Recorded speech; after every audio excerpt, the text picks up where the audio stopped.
Hi everyone, this is Mr Neel Raithatha, also known as the Wax Whisperer. Thank you for joining me in my latest video.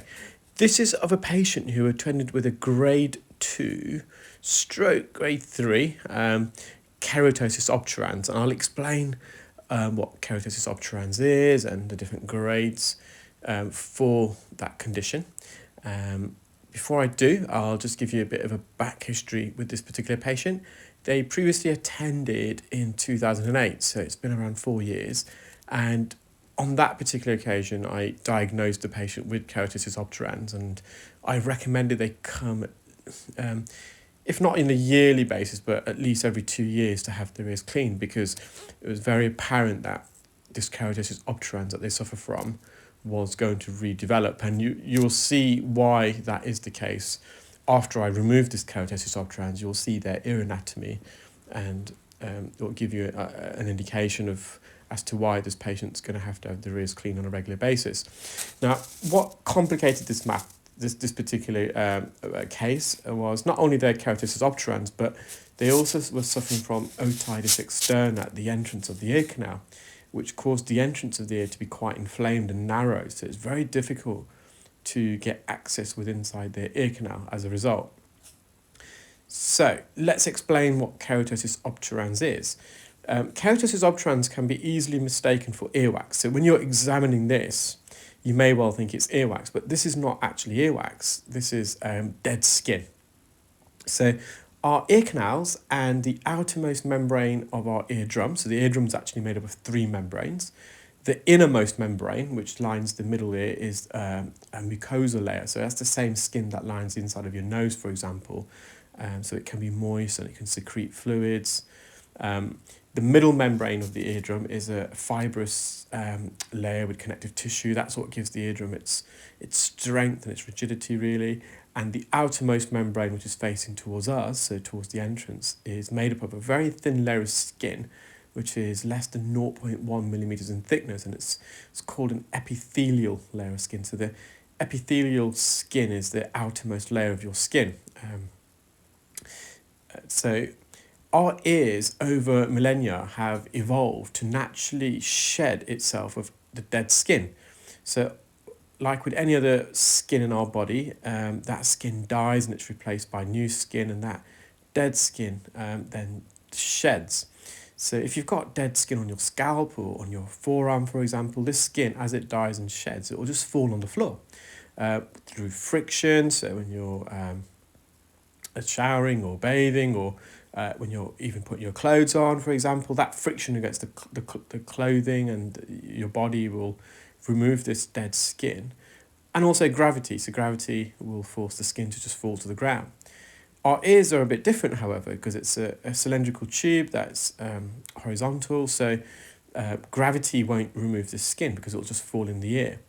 So our ear has evolved to naturally shed itself of the dead skin. So as this dead skin that lines the ear canal and the outermost membrane dies, it slowly but surely moves sideways out of the ear like a conveyor belt. The rate of migration, so we call that the epithelial migration, so the migration of dead skin out of the ear, the rate is roughly between 1.5 millimeters and 3 millimeters a month. So on average, it could take up to 10 months, for example, for dead skin that was once on your eardrum to die, shed, and migrate completely out of the ear. And that epithelial migration of skin, it's very important because it also helps to remove earwax from the ear. So any earwax that's sitting on the surface of this dead skin that's dying and shedding and it's migrating is naturally expelled out the ear. However, in some cases, this dead skin fails to migrate, and could be for a number of reasons. There could be an anatomical defect within the ear canal. So, for example, a widening, an erosion, or a bump or a trench, like a pothole, mate. Like that's the best way to describe it. Your ear canal can have a pothole where this skin, as it's migrating, can fall down the pothole and it can't get back out, and then this skin forms into a plug. Other reasons can be self-inflicted sometimes. If you chronically use cotton buds, for example, you're pushing this dead skin back into the ear, so it's not coming back out.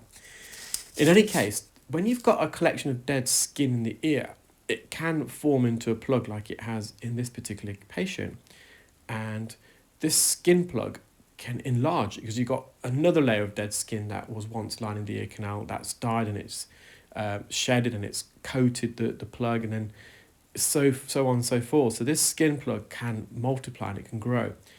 And the best way to describe the consistency of this skin plug, it's like a rubber ball. It really has that texture.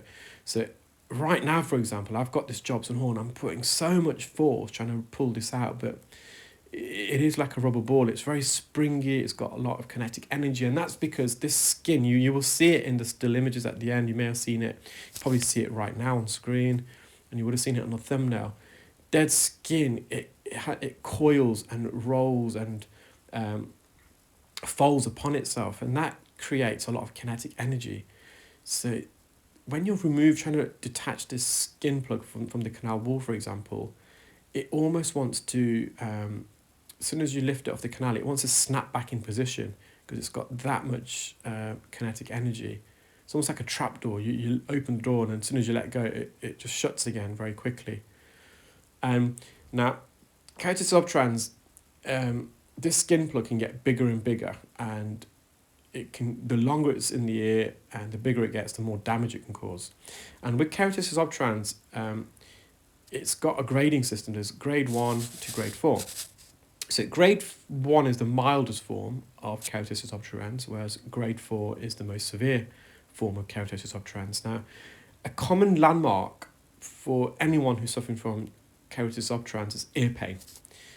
That's the one common symptom across all 4 grades, and it's one of those symptoms. It's non-negotiable if you've got Keratosis obturans. Anyone who's got Keratosis obturans suffers from earache. You can have people with earwax, for example, who don't suffer from earache, but if you've got Keratosis obturans and it's on this grading system, so if it's early stages, you obviously, of course, you won't feel any pain, but once it develops into a grade 1, you start developing pain. And that's because this skin plug is forever expanding within the ear canal. Now, an interesting fact is that the bone that encases the ear canal is called the temporal bone. It's some argue it's the strongest bone or equal strongest bone, but most would say it's the second strongest bone in the human body behind the femur bone. So you can imagine how strong this bone is. And this skin plug, however, it can expand so much with so much force and energy, it can start to widen and expand the ear canal itself, so it can compress against the bones and cause erosions and widenings. And that's why it's such a painful thing, Keratosis obturans. So grade 1, Keratosis obturans, is the presence of a dead skin plug like this, and the patient experiences pain. They don't necessarily have to have a widening of the ear canal on a grade 1 Keratosis obturans. Grade 2 Keratosis obturans is when the pain obviously is worsened than the grade 1, but there is some form of widening and a permanent erosion, a compression against the ear canal walls. So this patient definitely had a widening of the ear canal, and you'll see that in a moment once I've cleared all this. A grade 3 Keratosis obturans is when there's also a lot of bleeding. With Keratosis obturans, once you trying to peel it away from the canal wall, there's what we call contact bleeding. You see blood vessels are ruptured and you get a lot of bleeding there. And also with a grade 3 Keratosis obturans, there's sometimes presence of granulation tissue. So granulation tissue is a build-up of connective tissue with its own blood supply, and it has this kind of bumpy red moist appearance. When you see it, it does get the hairs at the back of your neck standing. It's got that kind of look about it. So this patient didn't have any granulation tissue, and there was no contact bleeding, so we can say it's not a grade 3. And a grade 4 Keratosis obturans, I've never actually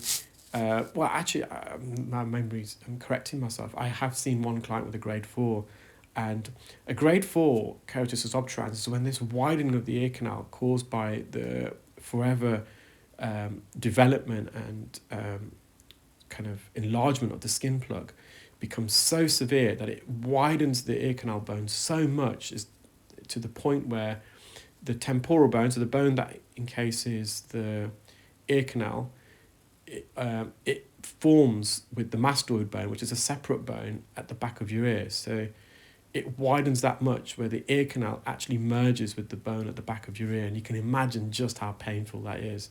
And typically you need surgery to remove that. I did have a case where I did actually manage to remove the skin plug from this extremely widened ear canal. Initially, the patient wasn't sure whether they had a ear surgery in the younger years, and I thought they had a mastoidectomy, a mastoid surgery, but we referred this patient onto ENT, and the ENT colleague contacted us back, thanking us for the referral and for what we did, and advised that this was actually a grade 4 keratosis obturans and they'd never had surgery before. So it was quite a severe procedure there. In a grade 4 keratosis obturans, typically the patient's in such excruciating pain that they need surgical intervention. They need to have the procedure done under general anaesthetic. So that's what a keratosis obturans is. It's a buildup of dead skin, and this skin forms into a plug, and it looks like wax, but it's not wax. This keratosis obturans is extremely elastic and springy. It's really, really just the most difficult thing to remove. If you visit my YouTube channel, I've got a playlist of keratosis obturans, and all of the procedures are quite lengthy. They are, because it's just so difficult to remove, and you can see this skin here. I'm lifting it, and it's just springing back down. As I said, the major issue with this particular case was that the entrance was so narrow, it was difficult to get the instruments in, and it was difficult to, once I loosened some of this dead skin, to extract it from the ear. But already, and it may not seem like it, but you'll see on the still image at the end of the video, I've removed a tremendous amount of dead skin already, but as I say, it doesn't look like it has, so there's so much still there. So I've actually used all the ENT micro instruments here. I've used microsuction with a Zollner suction probe. I've used the St. Bart's ear hook. I've used the Jobson's horn. And here I'm using crocodile forceps.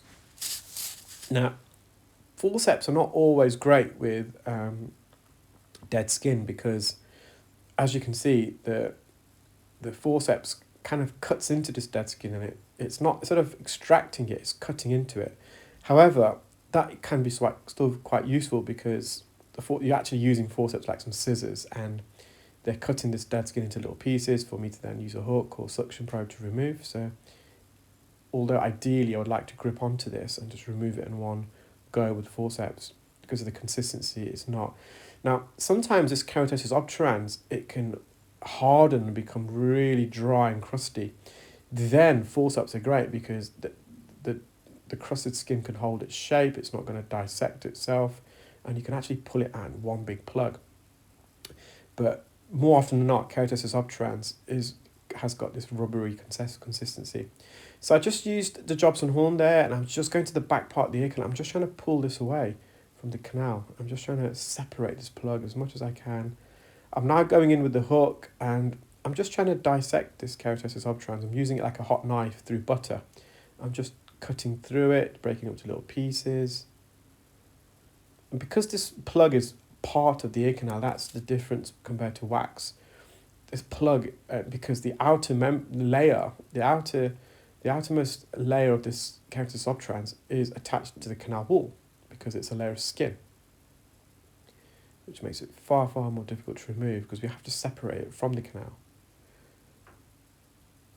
So I'm just using the microsuction probe here, and I'm going posteriorly. I'm just trying to wriggle and tease this dead skin, and I'm just using this rocking motion.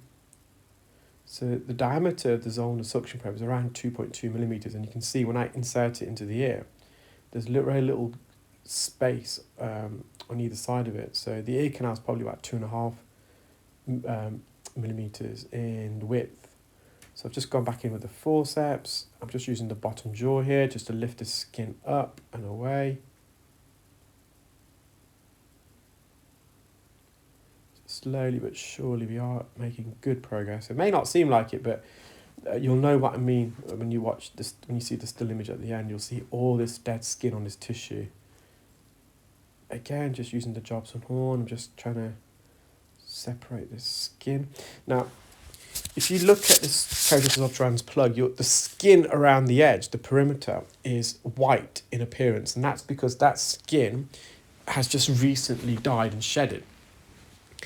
And in the core of this Keratosis obturans, the skin is darker, it's oxidized, it's almost black in appearance. So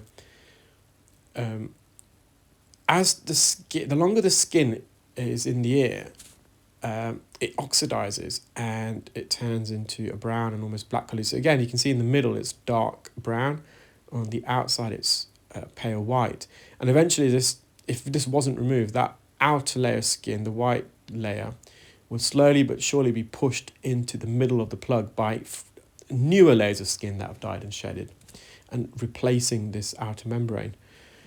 And here I'm using the Jobson horn, I'm putting so much force, it's hard to tell there, but I'm really getting behind this plug, trying to build it forwards. And the best way I can describe the feeling of doing that is, imagine you're doing the pole vault in the Olympics, and when you're trying to get over the bar with the pole vault, you'll see how that pole vault bends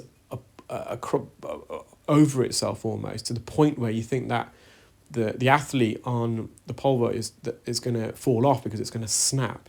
And then suddenly that pole vault springs the opposite direction, and it provides that propelling force for the athlete to get over the bar. But when I was using that Jobson horn trying to push this out, it almost felt as though that Jobson horn was going to snap, similar to the pole vault when an athlete is lifting off. It just had that much force. I was applying that much force that I genuinely felt it was going to snap. And these instruments are made up of carbon fibres that are extremely tough and strong and durable. You can use metal ones. I mean, I've used metal ones now and again, but I generally prefer to use carbon fibre because they're less likely to cause any trauma to the ear. The metal ones, obviously, made of medical grade stainless steel. They're a lot firmer, and if you make contact with the side of the canal wall, it's going to be noticeable more for the patient. So again, I'm just using the forceps. Now with the forceps, I have to insert them vertically. So because of how narrow the ear canal is, you can see there, the ear canal is so narrow, I'm going to stretch it open. With the forceps, the jaws have to be aligned at 3 and 9 o'clock. If I have the jaws positioned, the top jaw at 12 o'clock and the bottom jaw at 6 o'clock, the width, the plane, the forceps enter the ear mean that they may not fit because of how narrow the ear is.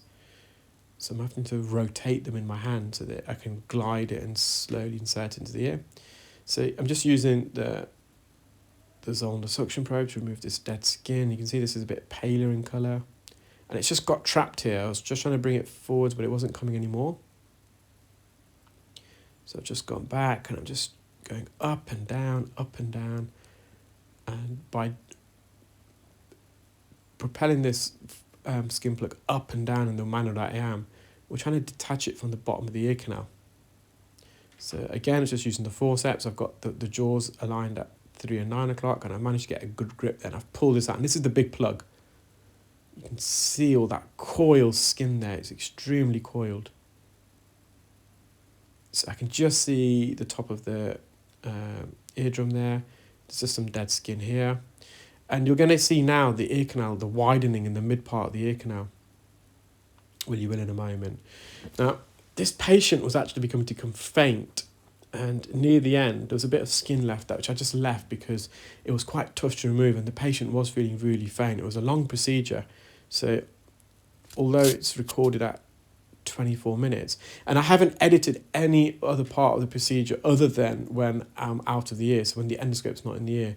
This is, every little clip is actual part of the procedure, but you can appreciate, and I'll come back to that in a moment. I just want to show you that on the right hand side there's the eardrum. To the right, there's a little red patch there, and at first I wondered whether there was a little hole there, but it wasn't. We did a pressure test, and the pressure test confirmed mobility of the eardrum.